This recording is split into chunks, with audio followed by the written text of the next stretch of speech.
আপনি যখন ইউটিউবে ভিডিও আপলোড করেন তখন কি প্রত্যেকবার ভিডিওর নিচে ক্যাটাগরি সিলেক্ট করে দেন নাকি পার্মানেন্টলি একটি ক্যাটাগরি সিলেক্ট করা আছে সেই ক্যাটাগরির আন্ডারেই বারবার ভিডিও আপলোড করেন? ইউটিউব আসলে কি বলে, ইউটিউবের অ্যালগোরিদম আসলে কি বলে, আপনার কি পার্মানেন্টলি একটি ক্যাটাগরি সিলেক্ট করে ওই আন্ডারে বারবার ভিডিও দেওয়া ভালো, নাকি প্রত্যেক ভিডিওর শেষে দেখা যাচ্ছে যে যখন যে টাইপ ভিডিও আপলোড করলাম সেই টাইপ ক্যাটাগরি সিলেক্ট করে আপলোড দিয়ে দিলাম? তো ইউটিউব আপনাকে এটি বলে আপনি যখন এলোমেলোভাবে বারবার ক্যাটাগরি চেঞ্জ করেন তখন কিন্তু ইউটিউবের অ্যালগোরিদম বুঝতে পারে না আপনার অডিয়েন্স আসলে কারা, আপনার অ্যাকচুয়াল অডিয়েন্স কারা, আপনি কাদের জন্য ভিডিওটা মেক করছেন। আপনার যে ভিউয়ার্স রয়েছে, টার্গেটেড ভিউয়ার্স, তাদের কাছে কিন্তু সে ভিডিওটা সঠিকভাবে পৌঁছাতে পারে না। কেননা ইউটিউবের অ্যালগোরিদম তখন কনফিউজ হয়ে যায় যে আসলে আপনার ভিডিওটা সে কার কাছে পৌঁছাবে। এই ক্ষেত্রে সমাধান হচ্ছে যে আপনি যখন যে টাইপ ভিডিও করবেন জাস্ট একটা ক্যাটাগরির সিলেক্ট করে ওই ক্যাটাগরির আন্ডারে আপনি সব ধরনের ভিডিও আপলোড করেন।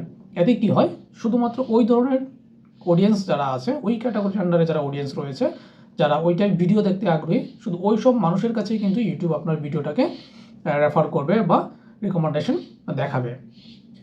সো আপনারা যারা এলোমেলো করছেন তারা এলোমেলো না করে একটি নির্দিষ্ট ক্যাটাগরি সিলেক্ট করে সেই ক্যাটাগরির আন্ডারে চেষ্টা করেন ভিডিও আপলোড করা, তাহলে হয়তো খুব দ্রুত ভালো একটা রেজাল্ট পাবেন। ধন্যবাদ সবাইকে। ভিডিওটি ভালো লাগলে চ্যানেলটিকে সাবস্ক্রাইব করে দেবেন।